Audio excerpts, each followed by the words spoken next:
Hello, I'm James Schofield, the writer of the stories in Season 2 of this podcast, Behind the Bottom Line.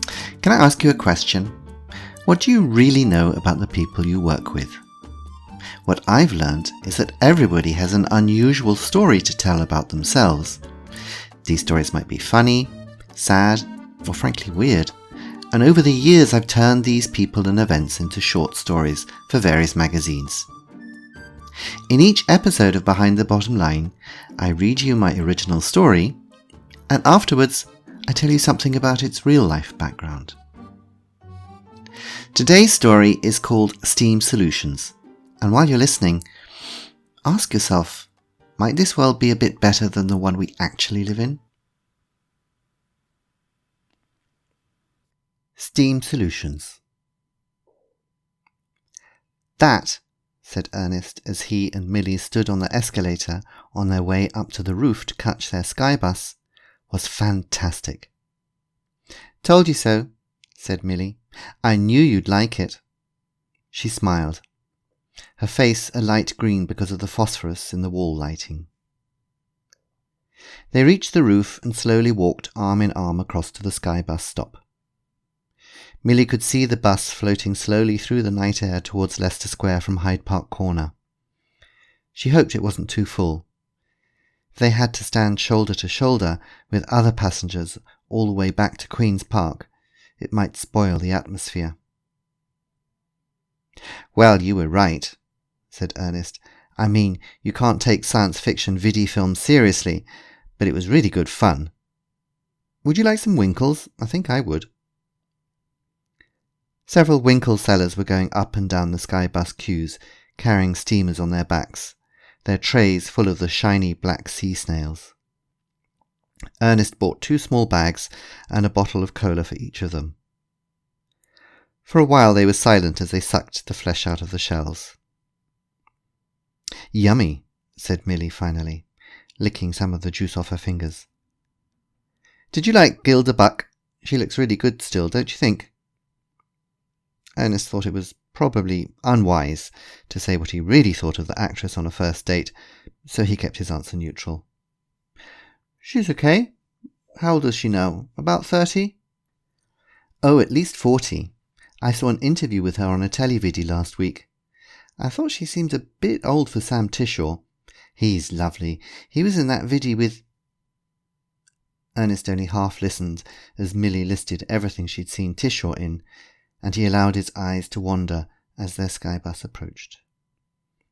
Final puff of steam from the engine brought it alongside their building, and people began to board. Shall we go up on the observation deck? He asked. It's a beautiful night. My treat. Are you sure? Asked Millie excitedly. She'd only been on the observation deck of a skybus once before with her grandparents when she was a little girl. It's terribly expensive. Come on, Ernest said. He bought the tickets from the conductor and they climbed the stairs to the glass cabin at the top of the skybus. There were a few other couples like them standing by the windows and looking at the view.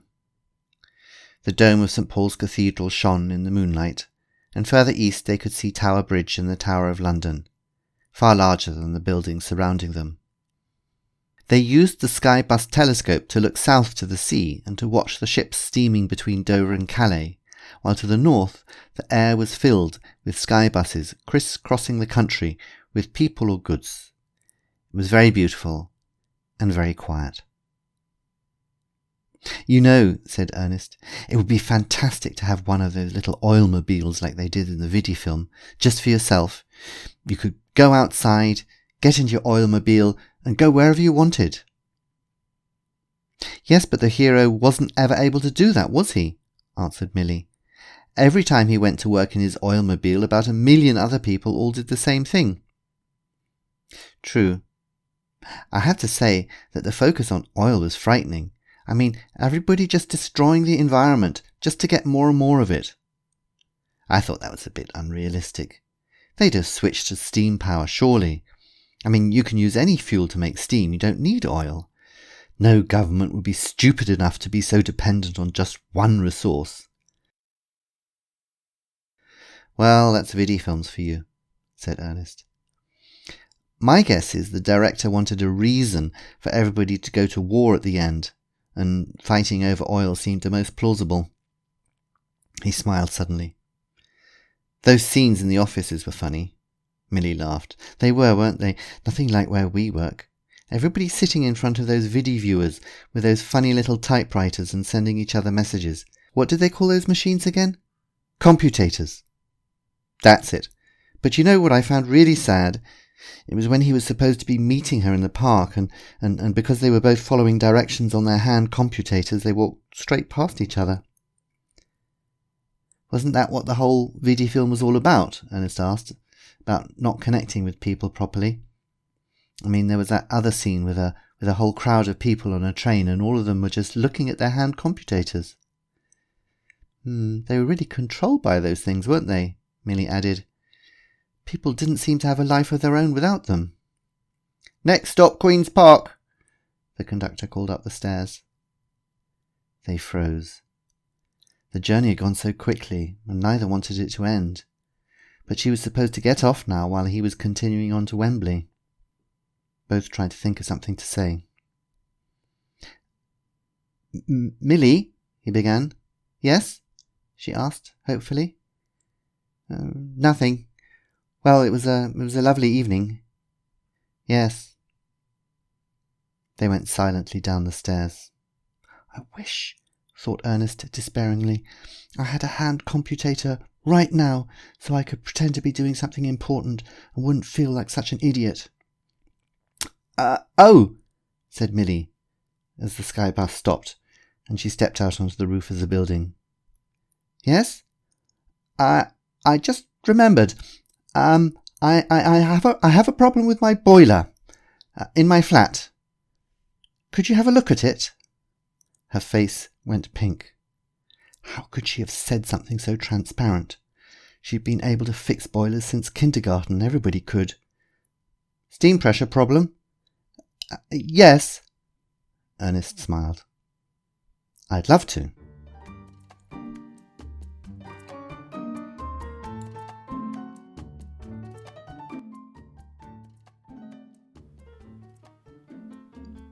Steam Solutions was written for Business Spotlight in 2013. And I wanted to try out writing something in the steampunk genre, which steampunk is science fiction, which imagines a world where everything is run by steam power. And I also wanted to try my hand at doing a romantic comedy. So I freely admit Steam Solutions is actually quite a sentimental story. And I suppose in my head it was very much a kind of film, probably a black and white film, probably with Celia Johnson in it, and Trevor Howard, something like that. So it's kind of fairly, as I said, it's a fairly sentimental but not a tragic love story. It's more of a romantic and hopefully funny love story. There's also quite a lot of nostalgia in this story, which I suppose makes sense.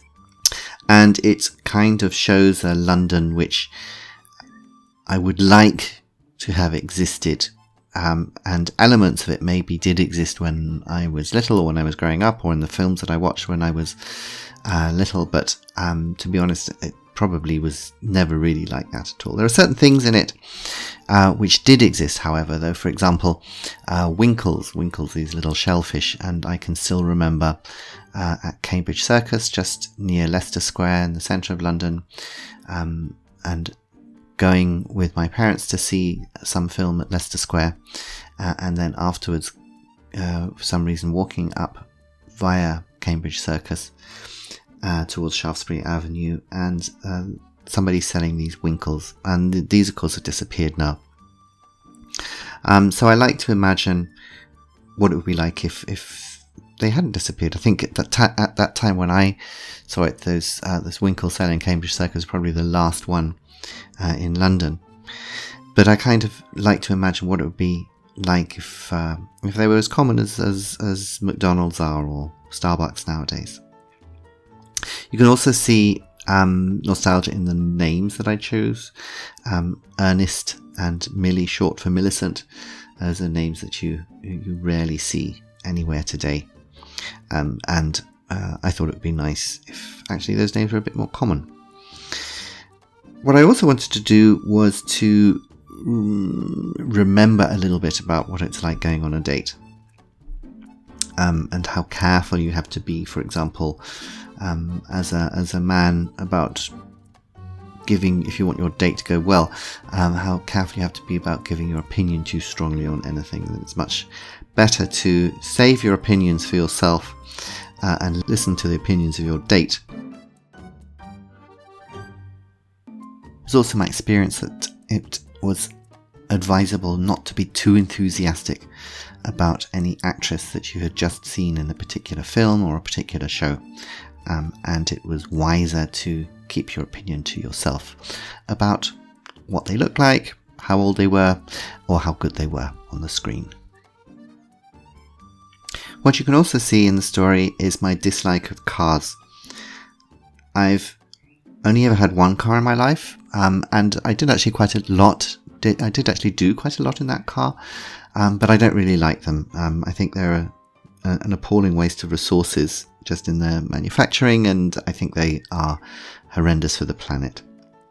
And imagining a world without cars, it's one of the things which I find very easy to do. For some reason, a lot of people don't seem to be able to manage it at all. But I think it would be actually really it would really be a much better world if we didn't have cars, if we weren't also dependent on them. I was also interested in imagining a very different kind of office world. There is something really bizarre about a lot of the offices that, particularly, of course, white-collar workers work in, where we all sit at desks behind a computer screen, sometimes not looking right, not looking left the entire day long, and even sending messages to somebody who's just sitting directly across rather than talking to them. And this always strikes me as something that's a little bit bizarre. I suppose this is because a lot of my work involves actually running workshops and being with groups of people. And I've always found the idea of spending a whole day stuck behind a computer screen to be really, really depressing. I'm also very doubtful about the benefits of everybody having their own mobile phone, which they carry with them like a security blanket and refer to constantly, and cannot step outside the house without having it in their hands. And I also admit that I tend to do that as well, and I consciously have to try to sometimes separate myself from my mobile phone. I think when you sit on a train or a bus and you see everybody around you buried in the mobile phone and there's no interaction at all, that's kind of depressing. You might say, well, okay, in the past people had newspapers and books, but somehow there was more of a feeling of companionship, for example, with newspapers, because you would be reading the same newspapers, or with, if not the same newspaper, the topics, the headlines and whatever would be more or less the same. So you weren't somehow quite so separated from each other, because of course on a mobile phone there's any one of a million things that people can be doing. One of the saddest things that I've ever seen was in Venice, and it was in a restaurant. And there was a young couple, and instead of talking to each other or looking into each other's eyes or holding each other's hands or whatever, they were just looking at their mobile phones. And I suppose it particularly struck me in that context because Venice is the city that you most associate with starting a romantic relationship, and it seemed very, very sad. And lastly, what I also wanted to try to get across was the awkwardness of a first date, and how you're never quite sure whether it's going well, and somehow the time seems to be slipping away and you're not quite sure whether you've made any progress or whether you haven't made any progress, and then you try to think of ways in order to extend it, and Ernest is desperately wishing that he had a hand computator or a mobile phone so that he could look like he was important and had something important to do. And Millie is thinking, what pathetic excuse can I come up with in order to invite him round to my flat? But happily she, being a clever girl, comes up with something and I hope for them that it all ends happily ever after. I hope you enjoyed this episode of Behind the Bottom Line. I'll be back next week with a story called Castles in the Air, which follows the adventures of two con men, Jim and Horst. And if you want to hear me trying to do a Texan accent, make sure you listen in. Please subscribe on Spotify, Apple or Google Podcast, or whichever app you use to make sure you never miss an episode. And tell your friends, write me an online review, or write to me directly at james.rupert.schofield@gmail.com to let me know what you think. Until the next episode of Behind the Bottom Line, this is James Schofield saying goodbye.